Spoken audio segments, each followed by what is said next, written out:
guys. So today I'm going to talk about the winter preparations that one has to do in Canada.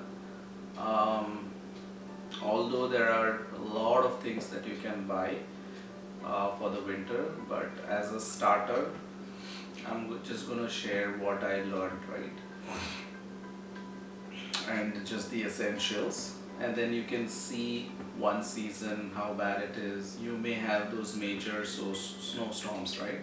So once you see those, those are exceptions. Maybe you'll have one, maybe two snowstorms in one season, and yeah, it's a different situation then. Need to manage, but on a day-to-day basis, what you need or what I learned, right? So first of all, you need a snow shovel, right? A simple basic snow shovel. And then if you have, you know, a bigger space in front of your house, or you have, two car garages, and then again that the driveway is huge, then you could think of having a snow blower as well, because sometimes you may get that package which will also help you to blow the leaves away, in autumn.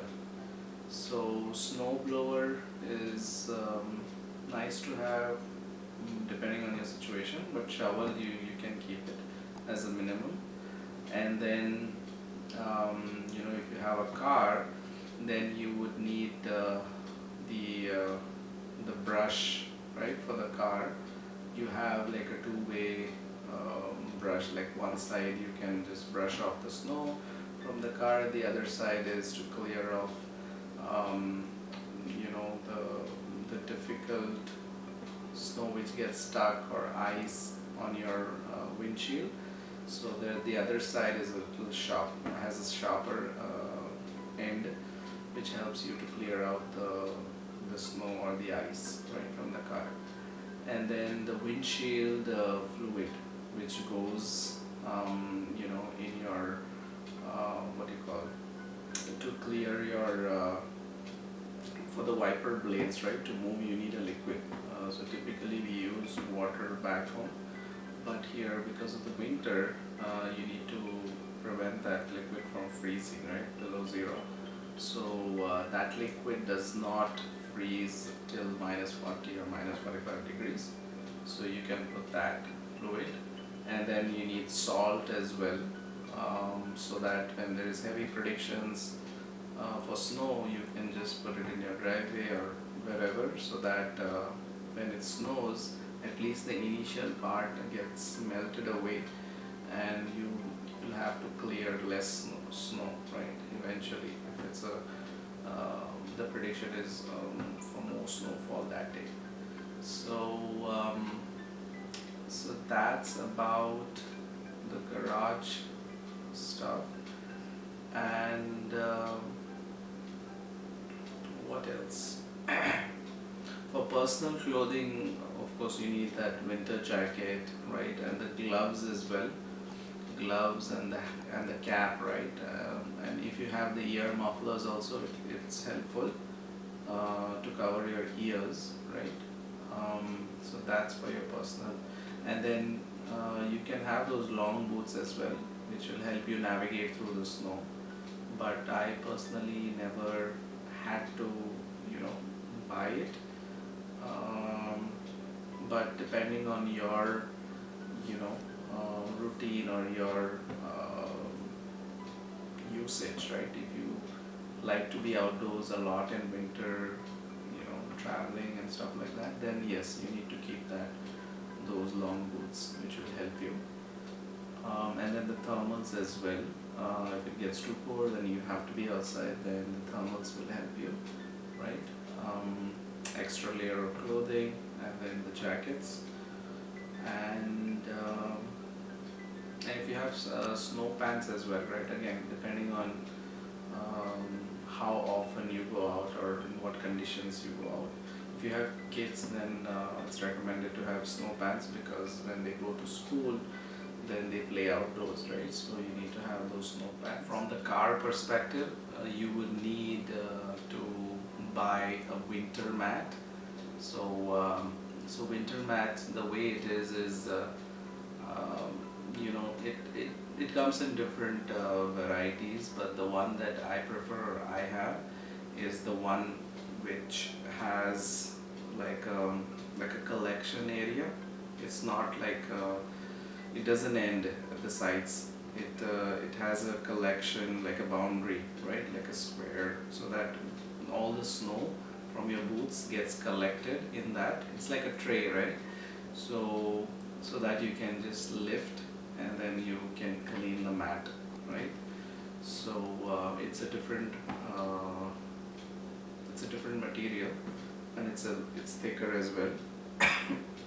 So that's helpful to keep your car clean, right? Because constantly you'd step in snow and then get inside the car, and once the snow is in the car, right? And if you have the regular mats, first of all, the mats will get wet and it will get spoiled anyways, but then it will spill over, across other areas as well. And then the snow, the ice, the water, and the dirt associated with it, it gets very dirty, right? So it's recommended to have the winter mats.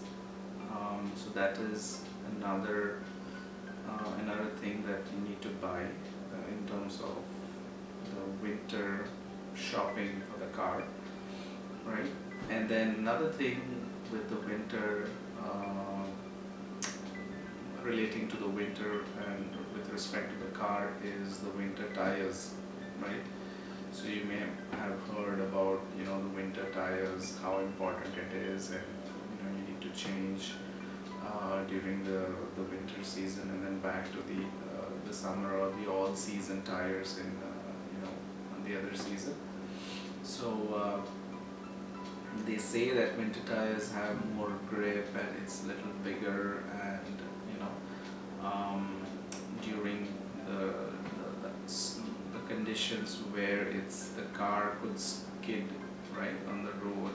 I'm not talking about the black ice, because I think black ice, even with winter tires, it could get difficult, right?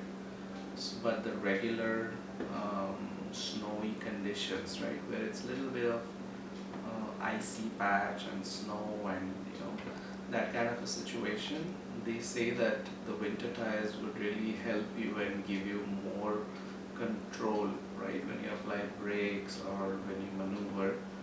um, I'm yet to experience that, but yeah, that's a huge expense actually. The one-time cost for buying those winter tires could range between 1,000 and 1,500, or even more, right?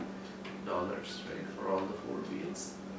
And then, yeah, that's a major expense. And then you're charged a certain fee for the change, right, every season. Um, Sometimes they offer storage as well, right? And then they'll charge you for the season.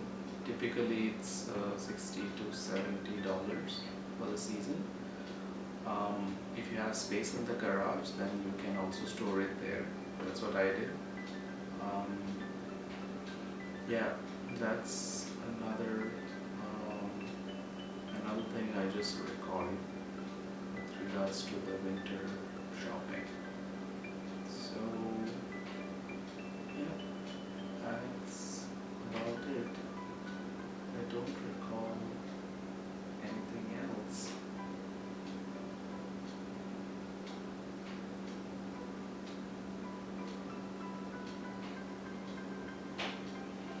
Okay, another thing, it's not related to winter shopping per se, or it's just related to what you need to do during winter, right?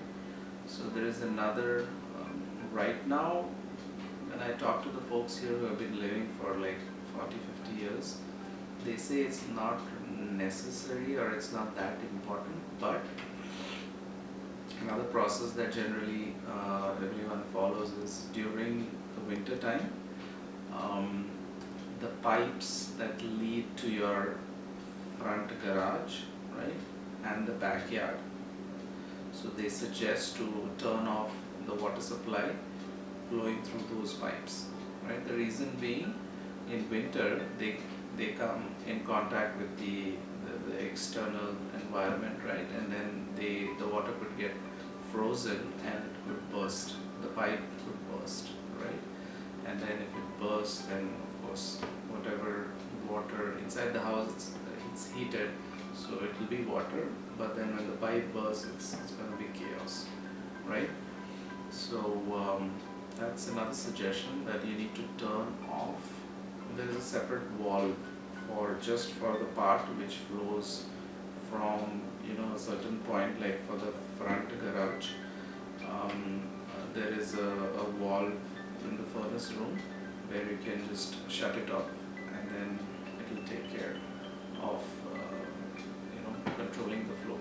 So you need to turn off the valve and then let the water flow, empty the pipe. That's also important, not just turning off, right? So you need to empty the pipe, whatever water is remaining, both from the front and the backyard as well.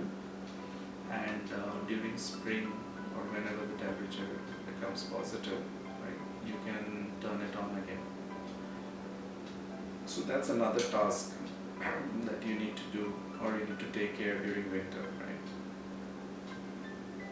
So not necessarily you'll know this, but I was lucky, I reached out to my previous owner of the house, and he was very helpful to explain all these things, right, to me. So kind of I was lucky in that way. Normally the buyer doesn't get to meet the seller necessarily, so luckily my seller was very helpful. So we got in touch, and then he explained everything.